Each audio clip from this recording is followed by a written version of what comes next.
Hello everyone, welcome back. आज एक बड़ा इंपॉर्टेंट टॉपिक हम करने वाले हैं, डाइजेस्टिव सिस्टम। डाइजेस्टिव सिस्टम के लिए मुझे कहा गया था कि डाइजेस्टिव सिस्टम को एक बार डिस्कस कर लिया जाए, और एग्जाम के पॉइंट ऑफ व्यू के अलावा भी हमें पता होना चाहिए कि डाइजेस्टिव सिस्टम हमारी बॉडी के अंदर कैसे फंक्शनिंग कर रहा है, कौन कौन से पार्ट्स जो हैं वो डाइजेस्टिव सिस्टम के साथ लिंक्ड हैं। ओके, जो ह्यूमन डाइजेस्टिव सिस्टम है इसको हम दो पार्ट्स में पढ़ते हैं, एलिमेंट्री कैनाल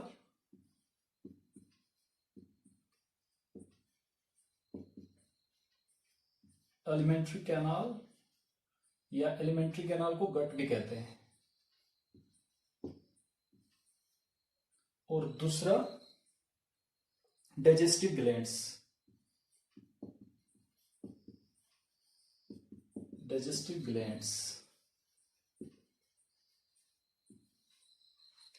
पहले हम डिस्कस करेंगे एलिमेंट्री कैनाल को, यानी कि गट को। उसके बाद हम डाइजेस्टिव ग्लैंड्स को डिस्कस करेंगे। एलिमेंट्री कैनाल को गट भी कहते हैं। एलिमेंट्री कैनाल के पार्ट्स की अगर बात की जाए तो स्टार्ट होता है बक्कल कैविटी से। बक्कल कैविटी, उसके बाद फूड पाइप जिसको एसोफेगस भी कहते हैं, नेक्स्ट स्टोमिक के बाद small intestine, large intestine, rectum and anus. ये पार्ट है किसके? एलिमेंट्री कैनाल के। पहला आ गया बक्कल कैविटी,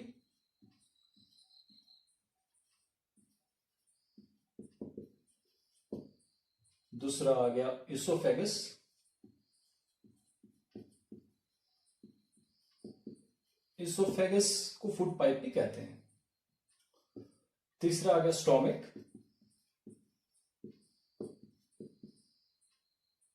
चौथा small intestine,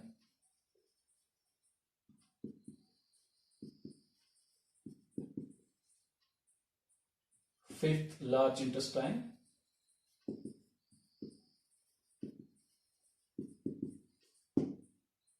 then rectum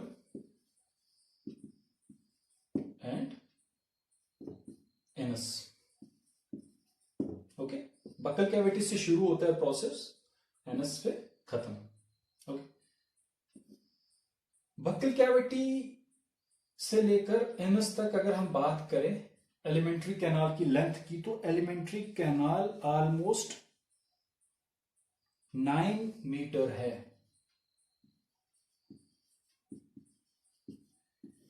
alimentary canal की टोटल लेंथ 9 मीटर्स है, बहुत लंबी है।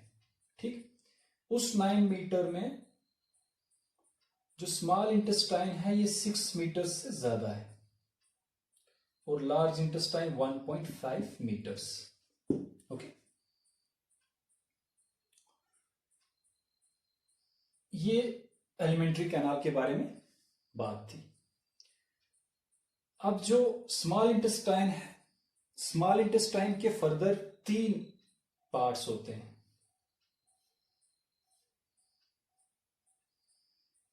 एक को कहते हैं ड्यूोडेनम,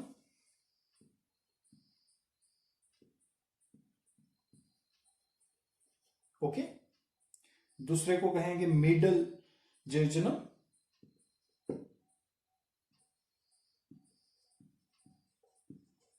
और इलियम। ओके, एलिमेंट्री कैनाल के ये पार्ट्स हैं। और अब हम ग्लैंड्स की बात करेंगे कि ग्लैंड्स में कौन कौन से आ जाते हैं, क्योंकि फूड डाइजेशन में ग्लैंड्स का सबसे इंपॉर्टेंट रोल होता है।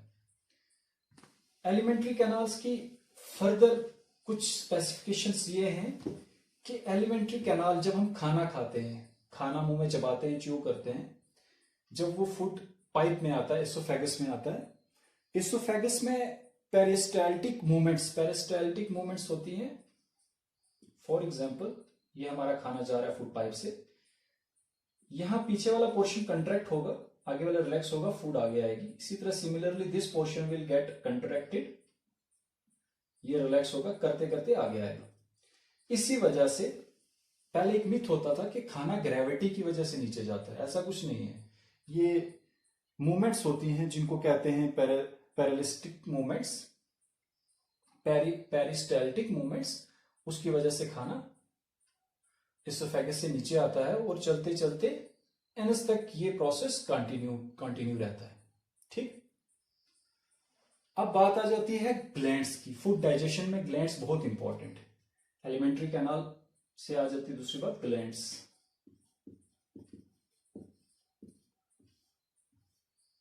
फूड की डाइजेशन बकल कैविटी से ही शुरू हो जाती है, क्योंकि बकल कैविटी में सलेवरी ग्लैंड्स हैं।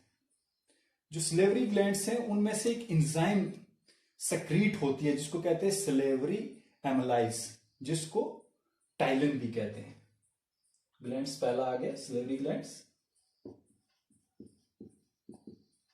सलेवरी ग्लैंड्स कोई एक ग्लैंड नहीं है, ये यहां पे भी प्रेजेंट होते हैं और यहां पे भी। ओके, सलेवरी ग्लैंड सेक्रीट करते हैं टाइलिन,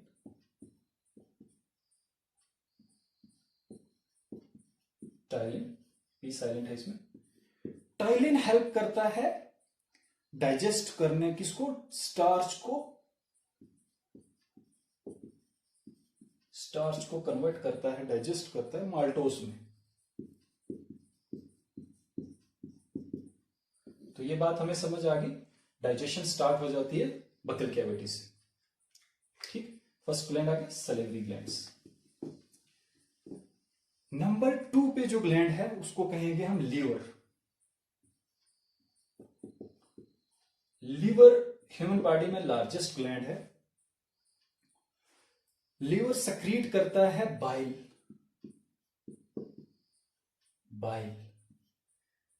बाइल एक ग्रीनिश येलो कलर की एंजाइम है, greenish yellow. Okay,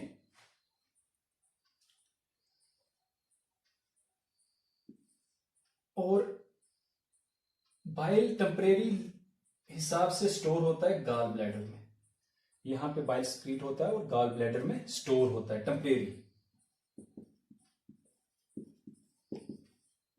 gall bladder में टेम्परेरी स्टोर होता है और थ्रू बाइल डक्ट ये स्मॉल इंटेस्टाइन में जाता है। लीवर का सेक्रीट किया हुआ एंजाइम बाइल स्मॉल इंटेस्टाइन में जाता है, स्टोमिक में नहीं जाता है। स्टोमिक की हम डिस्कशन करेंगे अलग से इसी वीडियो में। चौथे नंबर पे आ जाता है पैनक्रियास। पैनक्रियास स्टोमिक के लोअर पार्ट की बैक साइड पे होता है। ये फ्रंट पे मैंने इसलिए दिखाया क्योंकि अगर बैक पे होता तो दिखाई नहीं देता। लोअर एंड की बैक साइड पे होता है पैनक्रियास। और पैनक्रियास पैनक्रियाटिक जूस सेक्रीट करता है, जिसमें पैनक्रियाटिक एमाइलेज होता है, ट्राइप्सिन और लाइपास होता है। Pancreatic amylase. दूसरा होता है ट्राइप्सिन और तीसरी चीज लिपास। ओके, ये पैनक्रियास से सेक्रीट होता है। ये इंपॉर्टेंट ग्लैंड्स थे। हमें एलिमेंट्री कैनाल का पता चल गया, ग्लैंड्स का पता चल गया। अब वर्किंग कैसे होती है, डाइजेस्टिव सिस्टम में वर्किंग कैसे होती है? जब हम खाना इनटेक करते हैं मुंह में तो दांतों से हम उसको चबाते हैं और वहां पे सलेवरी ग्लैंड से जो स्लेवा निकलता है जिसमें क्या है, टाइलिन, वो हेल्प करता है स्टार्च को कन्वर्ट करने में माल्टोस में। फिर वो फूड जो है वो इसोफेगस में जाती है एंड थ्रू पेरिस्टाल्टिक मूवमेंट्स वो फर्दर स्टोमिक में पहुंचती है। जब स्टोमिक में पहुंचती है तो स्टोमिक HCl प्रोड्यूस करता है और ये इसको फूड को एसिडिक बना देता है। स्टोमिक में क्या होता है? स्टोमिक बहुत इंपॉर्टेंट पार्ट है क्योंकि यहां पर 2 to 3 hours according to food, किस हिसाब की फूड है वो स्टोर रहती है। और स्टोमिक में प्रोटीन। स्टोमिक में प्रोटीन्स जो होते हैं वो डाइजेस्ट हो जाते हैं। ओके, प्रोटीन डाइजेस्ट स्टोमिक में होते हैं, इंपॉर्टेंट चीज है। फिर जो बची खुची चीजें हैं, फैट्स हो गए, कार्बोहाइड्रेट्स हो गए और अदर प्रोटीन्स, वो स्मॉल इंटेस्टाइन में जाते हैं। जब स्मॉल इंटेस्टाइन में जाते हैं तो स्मॉल इंटेस्टाइन में ये for example fats, okay, carbohydrates,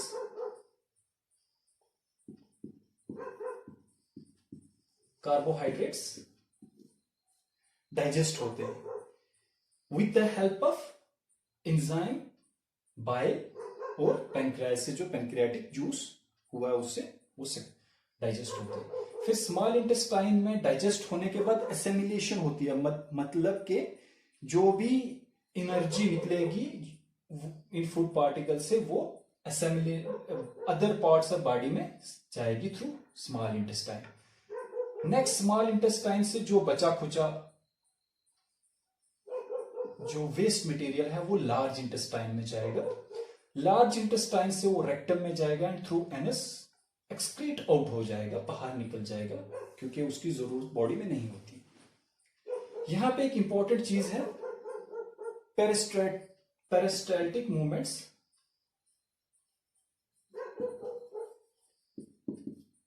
peristaltic movements जो हैं, पेरिस्टाल्टिक मूवमेंट्स के साथ साथ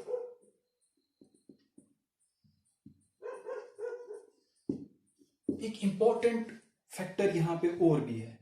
फॉर एग्जाम्पल उनको कहते हैं स्पिंटर। स्पिंटर फूड को एक पर्टिकुलर ऑर्गन में रोक के रखते हैं उस टाइम तक जब तक उसका टाइम नहीं होता नेक्स्ट ऑर्गन में जाने का। फॉर एग्जाम्पल स्पिंटर की बात कर रहे हैं, स्पिंटर्स स्टोमिक से स्मॉल इंटेस्टाइन तक जाने के लिए रोक लगा के रखेंगे। फिर स्मॉल इंटेस्टाइन में जब फंक्शनिंग खत्म हो गई इसकी, तो वेस्ट मटेरियल को लार्ज इंटेस्टाइन में जाने के लिए ये अलो करेंगे। स्पिंटर्स बेसिकली रिंग लाइक स्ट्रक्चर्स होते हैं और ये रेक्टम और एनस के बीच भी प्रेजेंट होते हैं। जब इंसान एक्सक्रीट आउट करना चाहे तो ये रिंग लाइक खुल जाते हैं और एक्सक्रीट आउट हो जाता है जो भी वेस्ट मटेरियल है बॉडी से। So this was all about digestive system of human body. जरा सा रिवाइज कर लेते हैं। Human digestive system consist of alimentary canal, जिसमें buccal cavity, stomach, small intestine, large intestine, rectum, anus, and glands, salivary glands, liver, gall bladder, pancreas, ये हो गए glands. एक यूजलेस पार्ट होता है इस डाइजेस्टिव सिस्टम में, उसको कहते हैं अपेंडिक्स। इसका कोई फंक्शन नहीं होता, ठीक, और मोस्ट ऑफ द टाइम इसको रिमूव कर दिया जाता है। सलेवरी ग्लैंड्स जो हैं वो टाइलिन एंजाइम सेक्रेट करते हैं जिससे स्टार्च माल्टोस में कन्वर्ट हो जाता है। स्टोमिक में HCl होता है जो प्रोटीन्स को खत्म करता है और डाइजेस्ट करता है। लीवर बाइल को सेक्रेट करता है और टेम्परेरी स्टोर रहता है वो गॉल ब्लैडर में और through bile duct small intestine में जाता है। इसी तरह पेनक्रियाज का जो पेनक्रियाटिक जूस है वो भी स्मॉल इंटेस्टाइन में जाता है और हेल्प करता है कार्बोहाइड्रेट्स, फैट्स को डाइजेस्ट करने में। एंड आफ्टर दैट एसिमिलेशन होती है, फूड से जो एनर्जी ली जाती है वो थ्रू स्मॉल इंटेस्टाइन में छोटी छोटी